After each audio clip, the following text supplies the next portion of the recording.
speakers, anyone in this group na sasabi sa akin Golden spoon.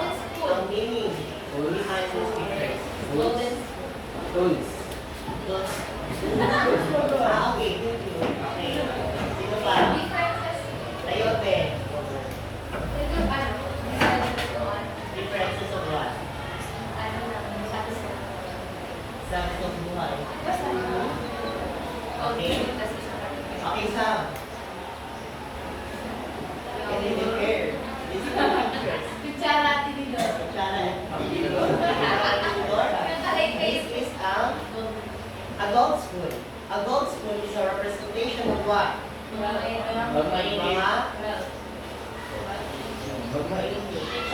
ano?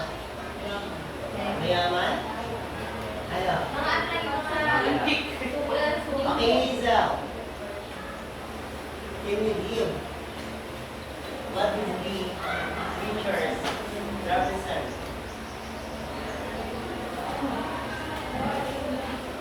Ayun, ano?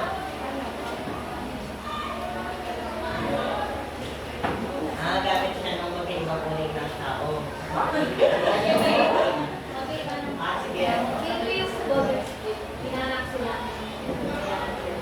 And?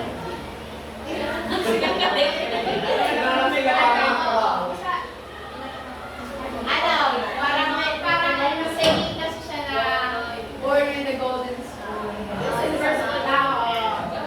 Parang bagang isa sa upo na lang. Parang spoon feeding. Tapos, sa kalay-kay naman, parang represents harder. Okay, so ganyan yung meaning. Hindi ko sasabihin sa inyo ang sagot kasi the meaning, ang meaning nito is nakadepende sa tao. And that's our topic. The economy at the foundation of life. Sabi natin sa MTech, the poverty is the root of all global issues. Ito naman, the economy as the foundation of life. So, bakit nga ba tinatawag na ang economy ay foundation of life? Okay. According to Karl Marx, in the social production of their life, men enter into different relations that are indispensable and independent of their will. These relations of production correspond to a different stage of development of their material forces of production. So, ano yung ibig sabihin nito? Social production of their life, men. Men is not, hindi siya sa lalaki lang. Kasi ang ginagawa ng men is para yan sa lahat. Sa human beings. Ayan, human and their different relations that are indispensable. Indispensable meaning, hindi siya sa will, hindi siya sa sarili. Parang ginagawa na, nandiyan na siya. Okay, ang social production of their life, para yung and where humans work together to produce things that they need to survive. Yan. The sum total of these relations of production constitute the economic structure of society, the real foundation, on which rise of legal and political superstructure. Hindi ko mabasahin. Ang haba kasi. Ito nakalagay sa dulo, it is not the consciousness of men that determines their being, but on the contrary, their social being that determines their consciousness. So, para maintindihan nyo na ito ang example. This is the photo of the feudal society. Feudal society. Ang feudal society, ano ba meron sa feudal society? The bourgeoisie and the proletariat. The bourgeoisie is the landowners, and the proletariat are the peasants and the workers. So, inaano dito na as in the social production of their life, men enter into different relations that are indispensable. Indispensable daw. Wala sa kanilang will. Talaga, wala din sa kanilang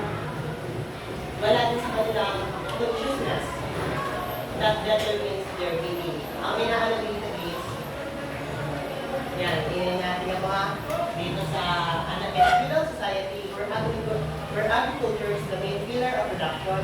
Hierarchical society are produced owing to the equality of landlord and peasant. Di ba? Ang sinasabi nito, syempre, ang noong nakaraang feudal society, merong landowners, merong mga workers. Di ba? Ang landowners, ano ba ang mga landowners? Sila yung may-ari ng property. And what's the purpose of that? Ano yung inaano nila? Nag-hire sila ng mga workers.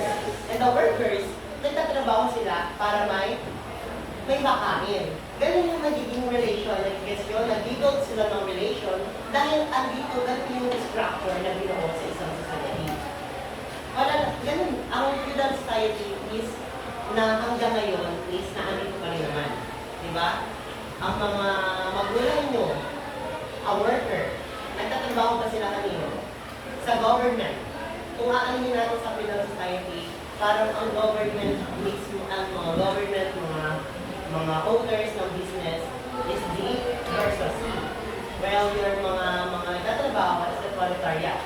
Yun, nag-aano sila ng relationship that are necessary to produce the resources. Okay? Okay. Yan, okay.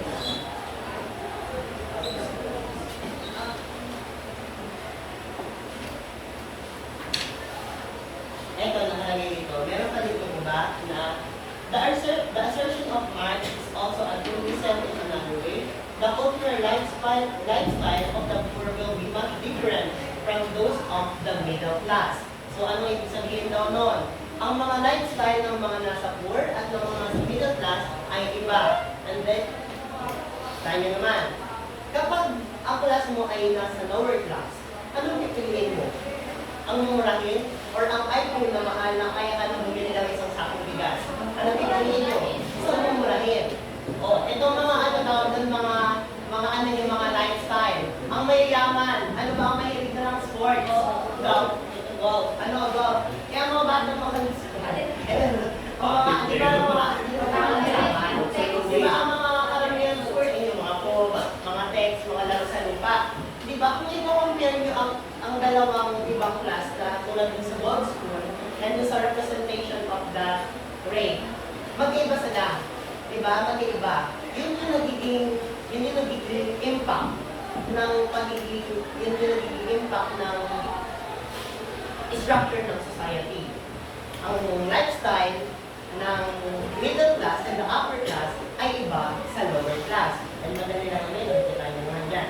And according to, ay meron naman lagay ng view daw na sinasabi din ni Bernard na it doesn't mean poor people are incapable of enjoying high art. So, ano bang class nyo? Ano bang class nyo? Kapag mahirap ka ba, hindi ka na ba pwedeng mag-enjoy ng mga ginagawa ng mga higher class? Ha? Hindi na ba kayo pwedeng mag-enjoy ng mga ginagawa ng higher class? Ha? Ang mga mayayaman ba, araw-araw pumunta ng concert? Hindi nyo ba kayo pumunta ng concert? Kung kaya. And sinasabi dito, tulad ng mga report, is what is the key? The education. The education is the key. And in Philippines, paano mo masasabi na sa higher class ka? In Philippines, according to Bautista, according to Philippines, in the Philippines, paano mo masasabi na sa higher class ka? Upper class. Ano? Naka-iPhone. Ano ba? Nasa private school. Ano? May kotse. Ano ba? Pag naliligo ako. Pag naliligo ako, nasa cottage. May dala. May dala lang. Ice box. Ang saya nyo? Yellow. Pag may naka-wheelchair sa resort. Pag may naka-wheelchair sa resort. Pag ano, may tita mas work, ang gold. Pag nag-i-English na yung malay, anak ko, go there. Pag dihila yung bag. So, according to Bautista, in Philippines daw, sinasabi na sa higher class and upper class ang isang tao kapag sa may, according to material possession. Tulad na sinasabi nila, may mga alakas, may mga iPhones, and Another is the exposure to media. Mga ano? Artista, mga politicians, and another. So, isa pa dito ang appearance of house. Sinasabi ni Bautis na ang appearance of a house daw is the representation of a higher class or the upper class in the Philippines. Mas nagiging ano yung Filipino, ang Filipino kasi culture niya na maganda yung bahay ko, parang alam sa bahay. Ganyan yung nagiging ano sa kanila na kapag maganda ang bahay mo, nasa higher class ka. Okay, i-note niyo yan. Galing ko lang. Andre, hinahara ako na. Okay, next time. Ay, sorry. Galing ko Next lang. topic. Wala na tanong dito, wala na tanong dito. Dito sa ano na to, the importance of economic structure, may tanong pala ako. Sa tingin nyo, kung ito kasi yung importance of economic structure, di ba? Sa tingin nyo, kung lahat tayo workers, kung lahat tayo landowners, sa tingin nyo, magiging maganda ba ang economic structure ng ating bansa? Ano sagot nyo? Why? Kung lahat tayo workers, lahat tayo manggagawa. Walang landowners, lahat tayo manggagawa. O, isa, or another side, lahat tayo landowners, walang nagtatrabaho. Sa tingin nyo ba magiging maganda ang economic structure natin? Feeling ko hindi. Kasi mawawala. Siyempre, asam naman natin ang equality. Pero kung mawawala yung nasa taas at nasa baba, mawawala ng problema ang gobyerno. Pero hindi ko, kung lahat tayo workers, walang magpapasweldo sa amin. Paano tayo makain? Diba? Walang panggagalingan ng resources na Ay, gago. nakita mo ako dyan. Bakit, ang tawag dyan, walang magpapakain sa atin at papakain natin sa pamilya natin. Kung lahat dito tayo landowners, sino magtatrabaho sa atin? Kaya, they maintain balance in this world. Balance lang. Kasi ang inequality naman comes from within a person. Yes. Sa utak na yan ng tao. Hindi na yan sa pera. Yes, thank you. Ganun yung nagiging naintindihan niyo ba yung economy at the structure of society? Talagang kailangan talaga ng landowners and manggagawa. Kasi kung wala na tayong manggagawa, paano tayo kikita? Hindi mapaprogress ang ating country kapag wala manggagawa. Kapag lahat ng landowners, sino nang manggagawa? Parang malala, hindi na siya na-progress. Okay? Our next topic is the hidden injuries of class inequalities. Class inequalities or class inequalities. The hidden injuries of class among American workers are quite among lower individuals. Ano sinasabi dito? According to COP 1970, Senate and COP 1970, the hidden injuries of the social class inequalities. Ano yung latent effect of that inequalities sa mga lower class individuals. Okay. According to my research, na malaki ang percentage ng mga nagtatrabaho sa mga the McDonald's, ganun, mga fast food chain. Di ba malaki ang ano nila? And ang impact ng social inequalities is mas malaki sa lower class compare sa upper class. For example, maliit ang sweldo, the minimum wage, or hindi naman sa minimum, low wage, mababang wage. Diba? Ano ang impact nun sa mga social inequalities, sa mga lower class compared to higher class? Okay, ganun mo. What is the impact? Ano daw yung hidden injuries mo? Kunyari, for example, yung mababang sweldo ma. Yan. Are quite among lower class individuals.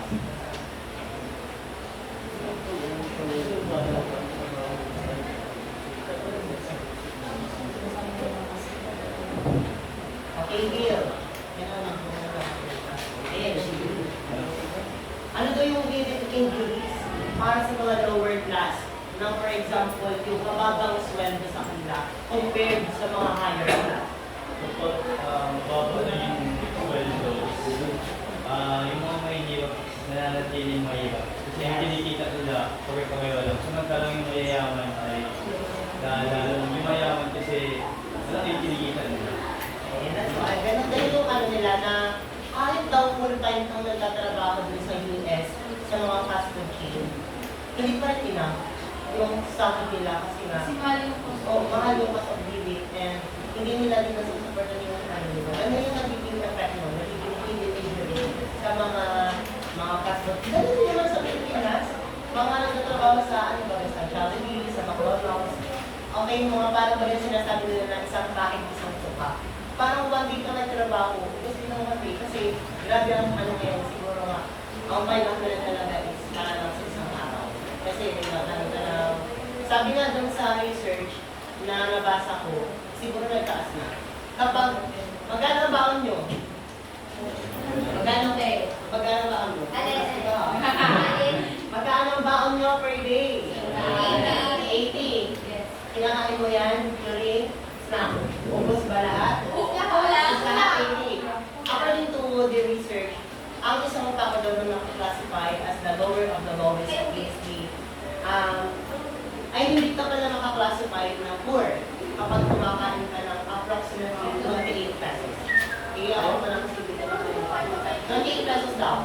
Tama ba? Kung kumain ka ng breakfast, it costs about 28 pesos. Binigyan ng kape, binigyan ng pandesal. Pag kumain ka ng mga 28 na yun, hindi ka poor. Hindi ka mahirap. Lunch, 28 pesos. Hindi ka rin poor. Kasi according to ano yun? Each meal? Oh, 8 meal per day. Kasi yung naano ko sa per day daw, kung magagastos ng isang tao sa isang pamilya ay 70 plus. Or 75, I think. Sa isang tao, sa isang bahay, 75. Kaya na mabuhay ng isang araw. 7 hindi nagtaas na.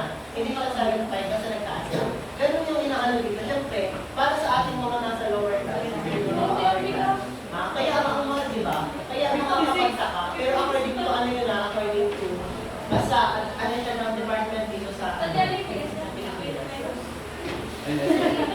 Ganun yung sinasabi nila. Kaya ang individuals sa mga social inequality ay mas malaki talaga ang impact among lower class individuals than the higher individuals.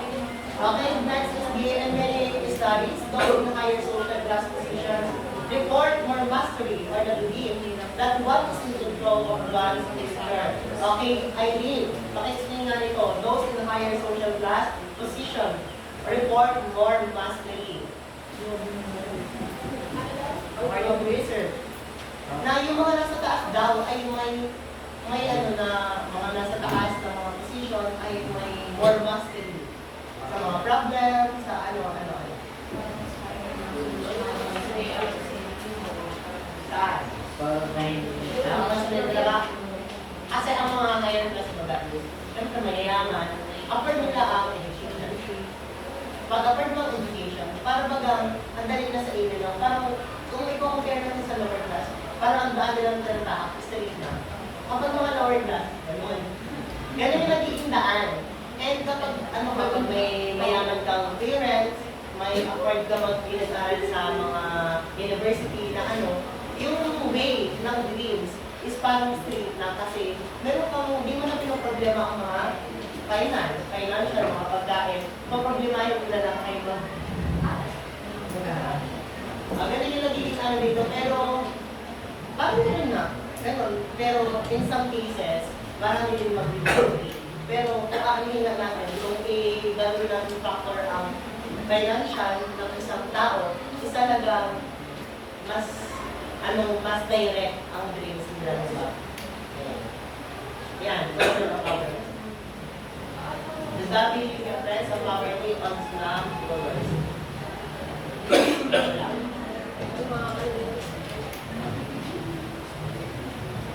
Okay, masulat. Oscar Lewes, 1961.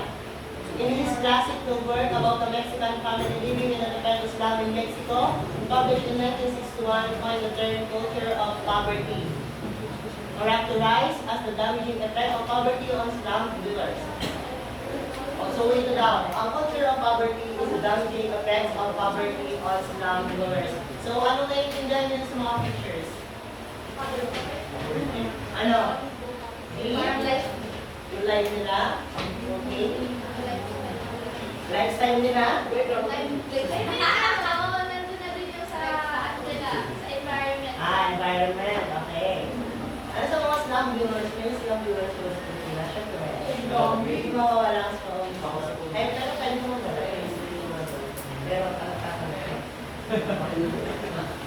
Pero anong naiintindihan mo sa pictures? Okay, ano Francis? Para kung ng buhay mo.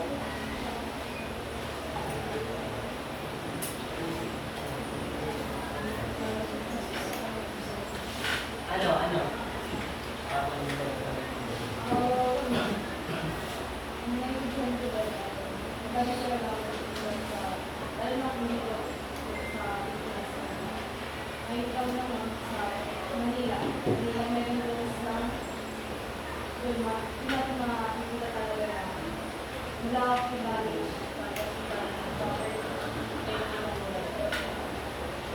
Okay, thank you. Si Oscar Lewis pala ay design dito sa ano na to na parang yung tour is inaano parang mamali siya ng pag-represent. Kasi ang sinasabi dito is the people in the culture poverty have a strong feeling of marginalization. Ang mga tao na kanila sa slum dwellers ay merong feeling nila na marginalized sila. Ganyan yung nagiging effect sa mga tao na nakatira sa mga Islam areas. Yan. Feeling nila helpless na sila. Yan. Ha? And they feel the sense of hindi sila better. Ganon. Yun yung nagiging effect. According ko as per levels ng culture poverty. Nararamdaman nila na hindi sila below, marginalized sila, and gano'n. Yan, talo silang again.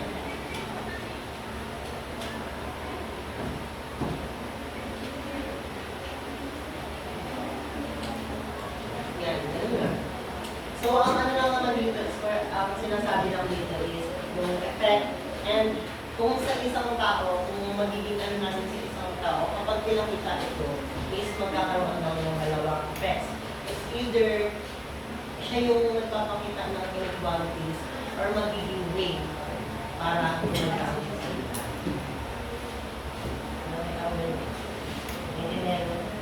Parang nagiging ano siya, parang ito yung nagiging feeling ko how ano pa nang tumutulong sa akin. And that's parang hindi ako below. Ang inaano dito ni Oscar Lewis is, why not magsimula sa amin yung change? Because niya, culture of poverty. Damaging effects on Islam viewers. Next topic. The political, ay may tanong pala dito, walang tanong. Walang tanong? Ha? Walang tanong, naiintindihan? Naiintindihan na rin sa? Ha? Next. The political economy of inequalities. The distribution of wealth in society will always be dependent on its economic structure. Talaga naman yan, kaya siyempre, ang sa social class talaga is nakadepende sa production. The production of parang pera-pera yan. Para mo masabing higher class ka or hindi. And yan, the distribution of wealth. Baka ano siya. And one of the major impacts of economy, therefore, on society is quantifying the status and class of individual within society. Kaya, dapat nagiging clear ang hierarchy kapag pinag-uusapan talaga ang social class. The claim of Marx and Engels that the history of territory existing in society is the history of class struggles provides with certain point for class analysis. So, ano bang sinasabi dito? The claim of Marx and Engels that this history of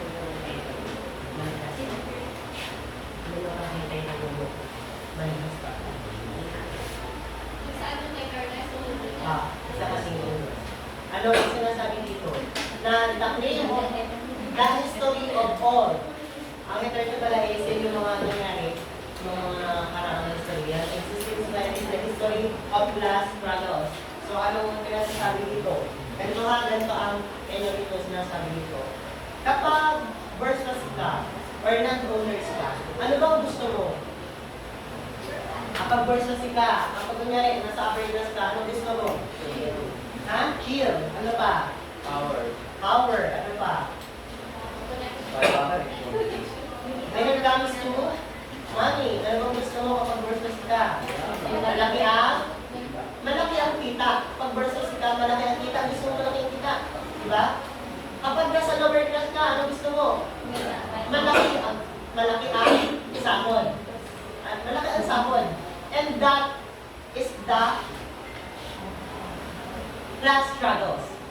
Yan yung naging hanggang ngayon, napapansin niyo yan, ang mga capitalist, mga first-classy, mga upper class, is gusto nilang babaan ang sahod para lumaki ang kita. But the lower class, gusto nilang lumaki ang sahod para may panggastos. And yung dalawang class na yan, is hindi nagkakasundo. Na nagiging, class struggle. Okay, yan.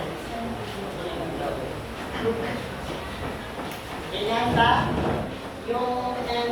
Noon pa yan, di ba? Noong pa yung byuda, noong pang nakaraang taon, nakaraang pang decades, and hanggang ngayon, is nangyayari pa din na ang mga nasa taas, binababaan ng sahod para lumaki ang kita, bilang mga nasa baba, gusto ng malaking sahod para may panggastos.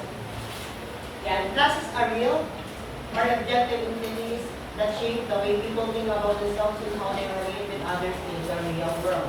According to this person na, sino ba nagsabi ko na the way we think is the reason of the social inequalities? Sino nagsabi nun? Sino nagsabi nun? Last quarter. See? Ano ba? Rationalization. Max Weber. Sabi niya is kung paano tayo mag-isip, yung nagiging, kung paano tayo nag-iisip is, yun yung nagiging dahilan ng social inequality. Tulad ng mga una kanila, di ba? Nung pinakita ko sa inyo yung picture, ang pag-iisip ng mga nasa upper class ay iba sa pag-iisip ng lower class. Mas unahin mo pang bumili ng bigas kaysa sa iPhone kung nasa lower class ka. Pero kapag nasa higher class ka, mas unahin mo ang material possession kaysa sa mga parang sa needs and wants. Parang needs and wants din. Kapag nasa lower class ka, ano ba mas mahalaga? Needs or wants? Needs. Pero kapag mga upper class ka, parang yung needs and wants, parang ibang compare natin, parang mas lang yung wants nila. Kasi ang possession nila sa material ng kung anong connected sa bagay is mas talagang pinaano yung mga pressure. Okay na, yung the way we think, nag-shape siya sa ating sarili. Yung mga experiences, di ba? Okay. Next. Last, there is a relation among people who share the same class interest in relation to the means of production. Yan lang, mga social class, higher class, lower class, middle class. Ano yan? Nakaka-categorized by the means of production, the own of property and the land.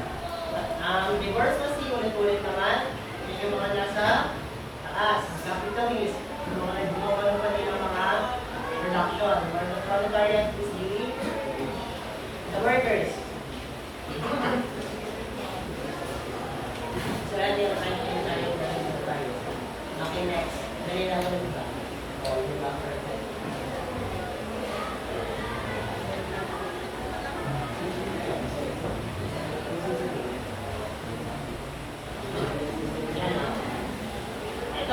Marx, however, argued that workers do not necessarily have consciousness over their class interest, but they can possess this class consciousness through collective struggle.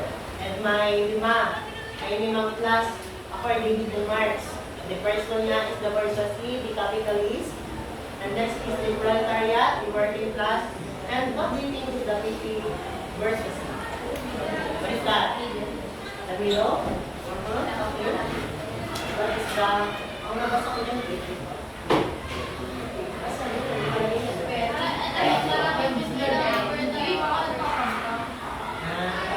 Grabe na yun.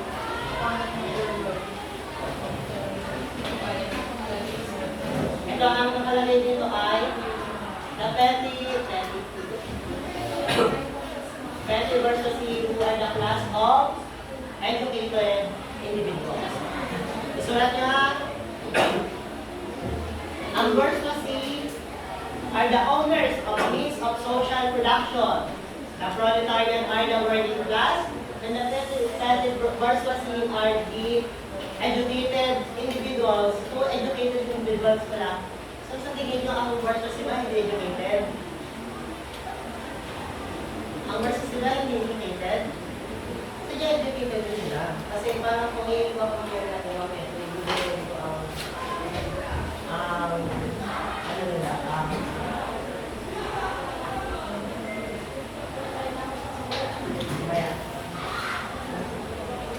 next is the peasant class.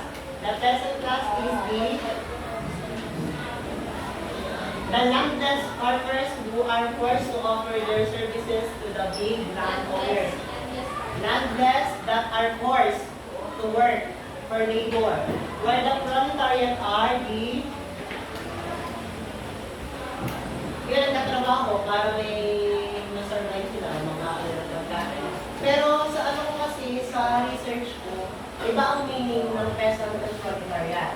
The proletariat are the working class na wala siyang means sa production. When the peasant class ay para siyang merchant. Meron siyang access sa production, pero hindi sila ang landowners. Nagigets nyo? May access sila sa production, pero hindi sila landowners. Para silang hindi sila may-ari ng lupa, pero nagtatrabaho sila. Ay, may-ari sila ng lupa, pero hindi sa kanila galing, pero nagtatrabaho sila. Iba yung meaning niya, pero iba yung meaning ng kay Marx. Ito yung kay Marx. Ang peasant is yung pinoforce para magtrabaho, ang proletariat ay mga nagtatrabaho para may makasurvive, pero dun sa research ko, iba ang meaning ng peasant. May access siya sa land, pero nagtatrabaho siya. Yes? Okay, the dangerous class. Ano ba ang dangerous class? Gusto ito sa mga nung nakaraang panahon. Ito yung mga tinatawag na nagtatrabaho para sa pera. Spy. Yung mga parang mga spy baga. Parang mga the black market. Mga daw sa black market. Kung yan yung mga drama. Sila yung mga ina-hire ng mga bourgeoisie para sa kalaban nila. Para silahan, ganyan. Also, kung isusulat sa atin, kung isusulat natin sa triangle, nasa ng bourgeoisie kaya? Nasaan? Dito? Ito daw sa bourgeoisie. That's the proletariat. Nasa ng proletariat. Ano sunod dito? Ano sunod dito? O, sige, ready. Sunod. Proletariat and the tapos, the dangerous class. Pero hindi kayan, wala kasi nakalagay na representation ko dyan. Pero kung kayo mag-interpret na, parang ganito yung nangyari, parang ang proletariat talaga yung peasant. Kasi ang proletariat ay nagtatrabaho para makasurvive, pero the peasant ay nagtatrabaho, entrepreneur sila. Okay? May intindihan. Okay, next. So, that's it. Di ba, ano daw, right? Oh, tapos na. Di ba? Sige, for Dalawang topic.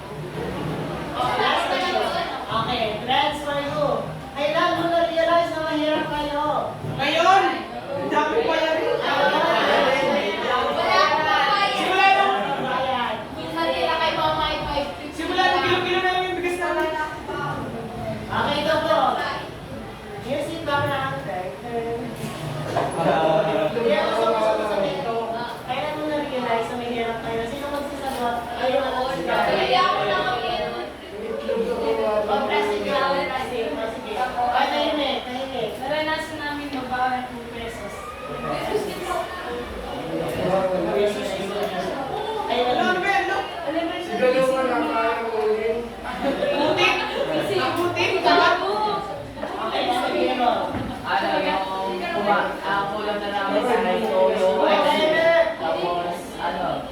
asin, tapos langis. O yung asin at langis. So ano ba yun? Ano yung hindi na kumakain ka ng toyo langis? Nung bata pa ako, nasasarapan ako. Agatan, Bakit papakainin mo kayo ng asin? nung bata ako, nasasarapan ako kasi minsan nakakakita ng toyo. Toyo na nasa kanin. Tapos sa magulang ko naman, parang medyo naiiyak sila. Parang wala pa silang pagkakain na ano ba, may puso pa ng hotdog, yung maliit, yung masarap talaga. Minsan ka rin makabili. O, so ganun na. Kailangan namin yung asin yan. Pinalagdadalan niya. Nagkukwentuhan po ba? Siguro, tanongin mo na, kaya niya ulit. Nakadepende naman sa isang tao, di ba? And ang ganun naman situation is talaga hindi dapat pinagtatawalan kasi dahil nila. Kaya mabilis na tayo sa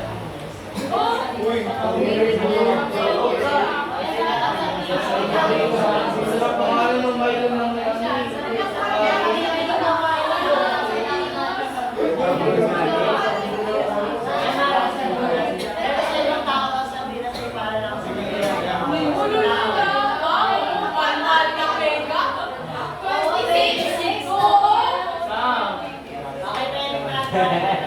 So, ano bang tawag ko? The system of certification na source of inequality. So, doon ito yung na certification of inequality. So, talaga sabi tayo. Ang kapal ng pagkakatagal. Okay, sabi nga dun na nauna ko ng lesson, the class include not only access to the means of production like land, capital and technologies, but also to the research as actions, social decision. And according to ang certification daw is minsan nakakategory natin sa skin color, sa religion, sa gender. Parang may ano sila, iba-ibang strata. Ano ba, syempre, ano mo, black o brown, right? And hindi ako racist. Yan, religion, syempre may strata yan. Hindi naman talaga pwede pagsama ang king tapos Catholic. Pwede ba magsama ang king Catholic? Magdidinig yan, baka magsaksakan ka. Yan. Ang certification ay sa mga studies na-consider as ganyan. Okay, yan, estrada. And according to Max Weber, ang nakakategory ang isang class depende kapag sa isang tatlong ganito. Una, have common and specific partial component of their life consisting so far as mga sinungaling, sama sila yan, may busy niyan. And pag sumasama ka pa sa isang circle na hindi mo, parang hindi mo reach or hindi ka below, ano ba yung nararamdaman mo? Diba nakaka-OP, na-awkward ka, and then yung parang nagiging ganyan yung ano na akong class. Diba, ang class parang ano nga yung quotations, yung quotes about that. The bird, the flux. At kasi ganyan, yung flux and the same feather. Diba? Sasama-sama Birds of the same feather come together. magsasama-sama ang mga taong may kapare-pareho, magkakapareho. Kaya parang magiging ganyan yung class. Nagiging ano nila natin sa yung circle ng nagyayaman. Ayan. Ganyan nagiging area. First examples. Yan, may mga common specific components. And next is the interest. The interest and the opportunities for income. Dahil ka, nagsasama-sama ka. Mas maganda baga kapag ang tao kasama mo is pareho kayo ng interest. Kapag alam yung pareho kayong pinapanood, binabasa, para magandang kausapin. Kasi pag ang tulad mo sa ano, kasi dito maganda kasama yung ano yung parang pero wag tayo magpasok dito na tayo kasi ang sabi din ng iba basta ganyan. Pangalawa is the same interest and the opportunities or income. Nagsasama yan. And next is the labor market or the conditions of community. Yan yung kasi ano to, sinasabi na nila ako member dahil mga sinawalan silang tao. Kasi dati pa yan, yung mga kausap pa dati ang society. Kaya usap-usap dito ang mga labor market and productor. Okay, next. Walang tanong. Readers. Walang tanong. May tanong kayo. Walang tanong. Walang tanong. Walang tanong. color, religion, ethnicity, law, gender. Diba? Sa gender. Ganyan yun. May tatlo, tandaan niya yung tatlo. Una ay the common component of their life. Next is the interest and the opportunities and the conditions of labor market. Next is the remember and discover. Ayan, sinabi ni Weber na ang status daw ay class and class ay magkaiba. Pero nag-ano siya as the yan na lang ang yan is nagiging distribution of power and study. Sa tingin niyo, ano ba pagkakada ng power and class? Ay, ng status and class. The status mo, single? Ay, hindi ganyan. Hindi yan about ang status, ay hindi about sa single ha, relationship, hindi ganon. About ang kasi yung pagyan ko next time. Okay, yan. Ang class, kunyari, example lang nila. Anong magulang nyo? Sinong tingin na ng professional na magulang? Kaya kunyari sa inyo, teacher ang magulang. Anong class nyo? For example, ang class mo ay middle class. Kunyari, middle class kayo. Si mama mo middle class. Kasi nag-earn siya ng ganyang pera, so na-classify siya as middle class. And ang class kasi, ang social class, ay nakakategorize guided by means of production. Di ba talaga pera-pera yan para magkano ka? Ang classify ka sa middle class, upper class. Well, the status, ang status is the prestige or the honor. Ano? Yung teacher is a professional. The teacher is a professional. So, ang pagiging professional is my honor. Kasi ang status is nakadepende kung paano ka respetuhin. Naiintindihan nyo? Naiintindihan? Ha? Naiintindihan mga bakla? Naiintindihan ang status sa class ay magkaiba. Pero nagiging siya ng distribution of power. Okay, next. Ito. Ang gusto ko itong because, kasi na hindi kasi. Class as a system of social segregation in personal class in terms of its rigidity. Ang caste system daw is rigid, means napaka-strong. Ang foundation napakatibay. So, ang caste system kasi, nasa India to, ang pinakailangan kasi kasi ito ang pinakailangan the caste system. And, ano po, uso-uso sa India. And, ano po, yan, the Brahmins, ang ano kasi, ang caste system is, iba siya sa class system. Ay, the social class. The social class is the means of production, while the caste system is the, ano siya, relation, parang related siya sa religion. And one thing that nakakaano dito is, ang caste system is rigid na and rigid in ascribe. Ascribe, meaning, hindi siya open, alagay dyan. It is a closed system, meaning, para makuha mo ang ano na to, ang position na to, is pinanganak ka na. Pinanganak ka na. Pinanganak ka na kasi ang social class kasi, hindi mo agad din ma-determine. Pag pinanganak ka, ay pinanganak ka na, ibagas na. Tapos, ay upper class to. Hindi ganon, di ba? Kasi yun sa production. Well, the caste system is, kapag pinanganak ka, ay ito, ang class mo. Naiintindihan ko? Ang ginagawa. Oh, ganun din. Pag nakakaano kasi dito sa akin. Kasi ito, ano to sa India. Sa India, ang kasi sa religion ito rin. Kasi sabi nung God nila, the God of hierarchy. Nakalimutan ko yung pangalan ng God nila. Is the, ang ano daw, ang hierarchy daw is the order. Hindi dapat yung binabago kasi order nga. Kaya sinatawag siya ng regime. Ano nakalagay dito? Rigidity in the basis of legitimation. Ibig sabihin, para maano ka, is based on the panganak. Tulad ng, kapag pinanganak ang mahirap, mahirap ka lang. Pag pinanganak ang mayaman, mayaman ka lang. Pag mahirap ka hanggang mamatay ka. Pag mayaman ka hanggang mamatay ka. Pag mahirap ka, hindi ka na pwedeng mayaman. Pag mayaman ka, hindi ka pwedeng maghirap. Parang ano ba ga? Ang ganda. And searching siya, and ganun na pinangyayari. Ang tinatawag dito okay, Dalits is one of the parang class kung sa caste system. Ang Dalits kasi is tinatawag na untouchable. Untouchable. Sa tingin niyo, bakit tinawag na untouchable ang Dalits? Super young, okay? Mas mataas? ano, Protected. protected, untouchable dalits. Professional, privilege. Okay, thank you. But dalits are, tingnan nyo nakikita nyo ba ito? Binakita. Okay, babasahin ko. Brahmins, Brahmins, kaya. Saan na yan? Nasa backdesk. Yan, Brahmins. Vaishyas, Shudras, Dalits. Nasa baba ang Dalits? Bakit? Bakit nasa baba ang Dalits? Untouchable sila. Tinatawag na untouchable ang Dalits kasi they are the dirtiest. The poor of the poor. Ang dumi nila, hindi ko sila pwedeng hawakan. Diba? Untouchable. Hindi mo pwedeng hawakan ang mga Dalits kasi sila ay pinakamadumi.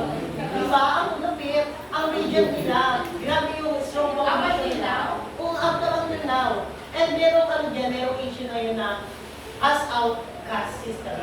Kasi, in-emphasize ito ni Max Weber kasi yung system daw na ito is hindi siya nagiging risk, hindi siya nagiging factor para mag-progress ang kaso. Kasi kapag ganyan lang, parang ano mag-close minded, kapag mahirap ka, and ganun nga. Ganun nangyayari ko.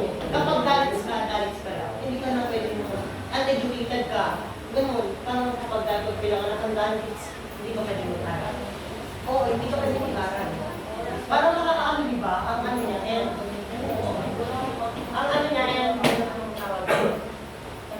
ano mo na ako na isa sabihin? Si dalits ka. Ganun dalits. Ang nakaano kasi ito sa religion. Ano yung pinakamataas? Ang pinakamataas is Brahmins. The priest. The priest. Ibig sabihin, Friday pa rin ang Yes. Ano ba na dyan, Friday Oo. ka? May binabasa ako, nag-search sa akin kasi natutuwa ako sa topic na to. Nagbasa ako sa Reddit.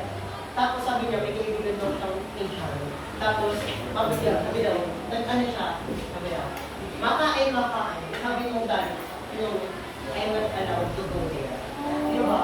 Kasi, parang hindi ka lang.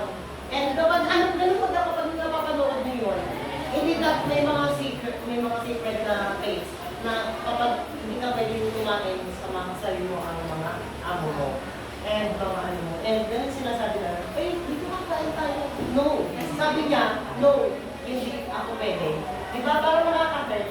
Kasi, ang strict nila masyado. And kung ano yung reality, ito nga reality ito. And Dalits is the considered talagang pinaka-marginalized. Kasi, ano na Dalits sa India is 200 billion. 200 billion ng Dalits is most lang talaga sa Slavery. And mga grabe ang lupit dito, yung mga nasa taas, walang ginagawang toy ang Dalits. Yung ginagawang toy talagang, meron ako nakita na 70 Dalits. Ano yung mga base ng baseball na gano'n? Wala magagawa kasi Dalits na. You're Dalits. Wala silang rights. Wala silang human rights. Ay, meron silang human rights, pero they are Dalits. Parang nakakaano nga kasi bakit inaano nito ng government? Parang nakakaano ba? Ang lupit na masyado. Kapag Dalits ka, wala ka nakaratang magyaman.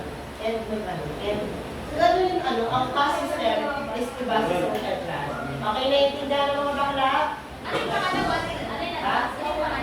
Ano pangalawa? Ang una ay priest, sumunod ay warriors, sumunod ay merchants, sumunod ay peasants. Pero may pinakababa Adibasis. Yan, di ba? Parang kung magkakala masyado. Kasi yan, they are determined.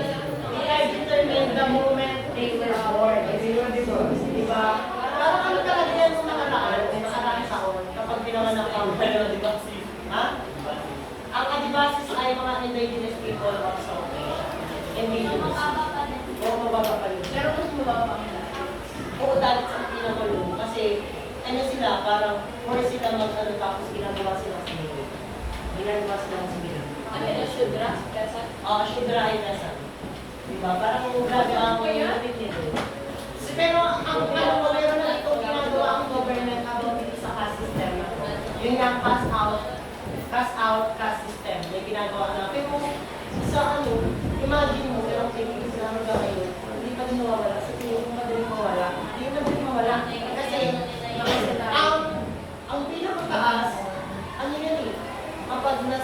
pagkakamalian, pride mo yan. Diba? Parang kung hirap mong tanggalin kapag nakasama ka sa mga guys or mga lovers. Okay. Bakit ina-allow ng priest? Ha? Bakit ina-allow? Ang inaalok ng priest kasi nga, that is according to their God. The God of hierarchy. Kasi ang hierarchy is the order. Order yun. Yan yung hindi nila pwede baguhin kasi nga rigid. Iba rigid siya. Ano siya, matibay. Kung hindi talaga dapat siya baguhin. Kaya napaka-ano nito, napaka-ganun. Okay. Next analyze yan. Class system na. Sabi sa production. Ito, according to my research, meron tatlo lang, may tatlo lang class.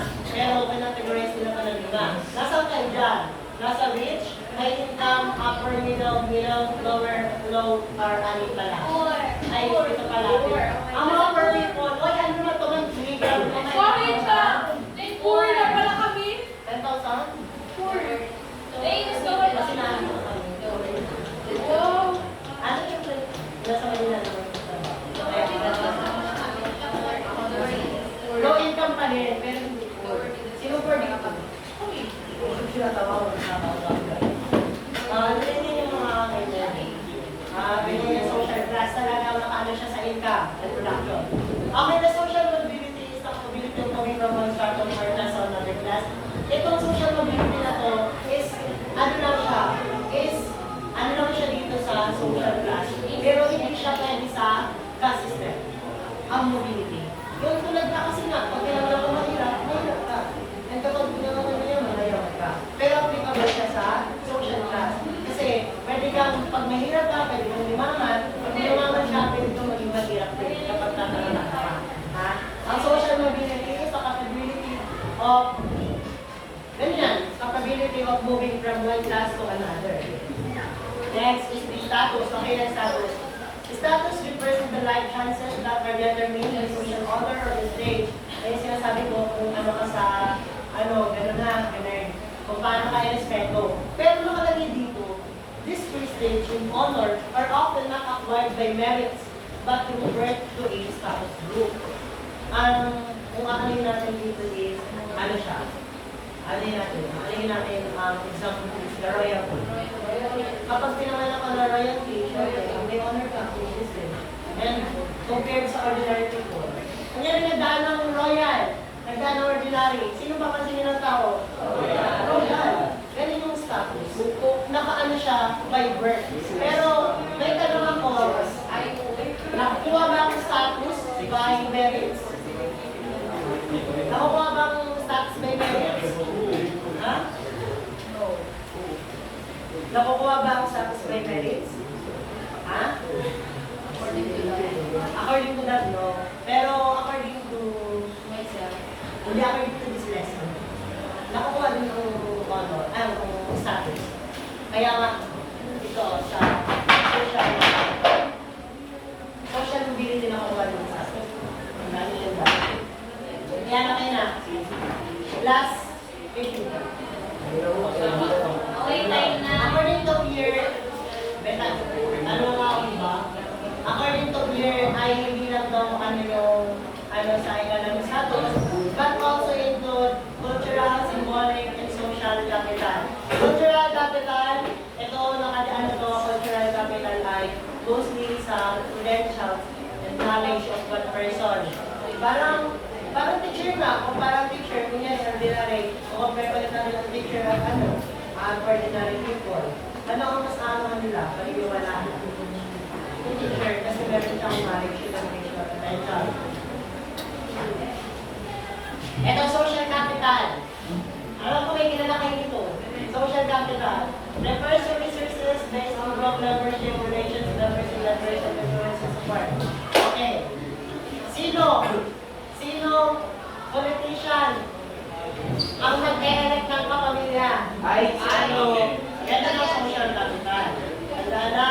Social capital networks, relationship with another. Kung ikaw-compare natin. Ito, si Galo, kunyari kapatid ko, and governor ako. E-elect ko siya as may sa kababa. Parang gano'n. ano siya, it's ano na.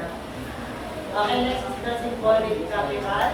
Refer as the acquisition of a reputation. Go free, ito ay isang charismatic, ay mga reverent power. Ito ay nakabitan sa reputation ko. Tulad ng mga,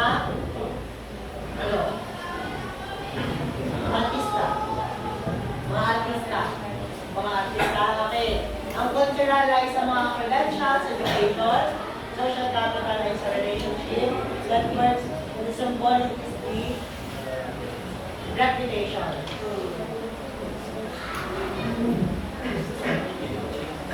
That's the two. Yan, and according to Pierre, itong mga capital na to ay constitute sa resources of person's habitus. So ano ba ang habitus? Habitus refer as an acquired system of cumulative schemes objectively adjacent to the particular condition in which it is constituted. Okay, may gusto isang kayo dyan, ano nga ako nito? Wait lang. Habitus. Okay, ngayon din. I change it. What is habitus? Habitus. Habitus.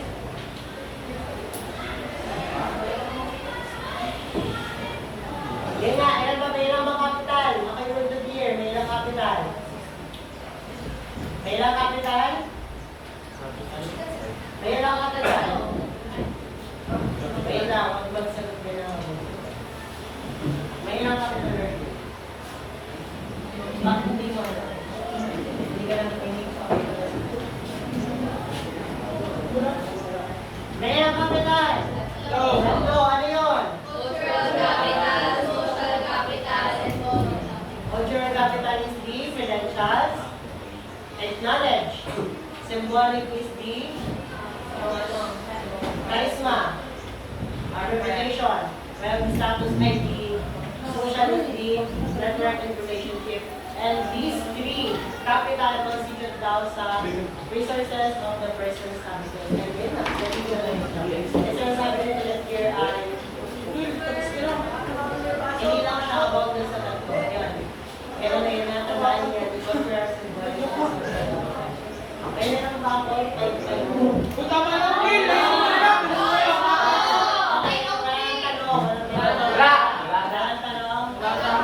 Excited pa naman daw si Galo. Hindi, wala naman. Ay, Ayos na.